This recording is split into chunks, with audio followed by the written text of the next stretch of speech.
দারুণ দারুণ, কোনো কথা হবে না। আপনারা তো সবাই জানেন কাল ছিল ছেলের বার্থডে, আজকে হলো আপনাদের দাদার। তাই বার্থডে উপলক্ষে চিংড়ি ভুনা করেছি। তাহলে কিভাবে করেছি সেটাই বলে দিই। আমি 6টা চিংড়ি মাছ, ওই ওজন হিসাবে 400 গ্রাম মতো চিংড়ি মাছ নিয়েছি। কেটে ধুয়ে একেবারে কাটি ফাটি গুজে রেডি করে নিয়েছি। এবার হলুদ, কাশ্মীরি লঙ্কা, নুন, লেবুর রস দিয়ে ভালো করে মেখে মেখে ম্যারিনেট করে রাখবো কিছুক্ষণ। এবার যে মশলাগুলো সাজাচ্ছি এটা দিয়ে একটা ভাজা মশলা তৈরি করতে হবে।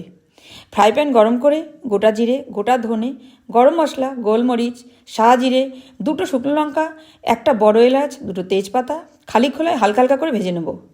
এবার ঠান্ডা করে মিক্সিতে পিষে নেব। এবার ফ্রাই প্যান গরম করে তাতে সর্ষের তেল দিয়ে একটা করে মাছ দিয়ে হালকা হালকা ভাজবো। মনে রাখবেন চিংড়ি মাছ কিন্তু একদমই বেশি ভাজা চলবে না। লেজের দিকটা একটু লাল লাল হলে এবার তুলে নেব। সবগুলি ভেজে নেব এইভাবে। একটা বাটিতে 3-4 চামচ দই, সঙ্গে যে ভাজা মশলাটা করেছিলাম তার 2 চামচ দিয়ে ভালো করে ফেটিয়ে নেব। ওই মাছ ভাজা তেলেই বেশ কিছুটা পেঁয়াজ কুচি দেবো, একটু নুন দেবো। ভাজতে থাকবো ততক্ষণ যতক্ষণ না সোনালি রং ধরে। এবার ওই ভাজা পেঁয়াজের ওপরে 2 চামচ আদা রসুন কাঁচা লঙ্কার পেস্ট দেবো, একটু লঙ্কার কুচি দেবো। ভুনাটা একটু ঝাল ঝাল হয় তো, তাই লঙ্কাটা একটু বেশি লাগবে। ভালো করে নাড়াচাড়া করে একটু হলুদ, লঙ্কার গুঁড়ো দিয়ে ভালো করে নেড়ে চেড়ে মশলা মাখা দইটাও দিয়ে দেবো।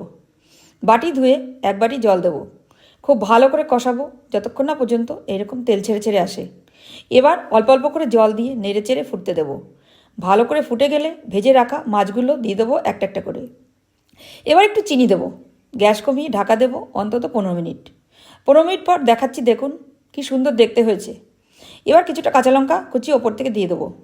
এবার প্লেটে তুলে দেখাচ্ছি, দেখুন। আপনারাও এইভাবেই বাড়িতে বানিয়ে খান।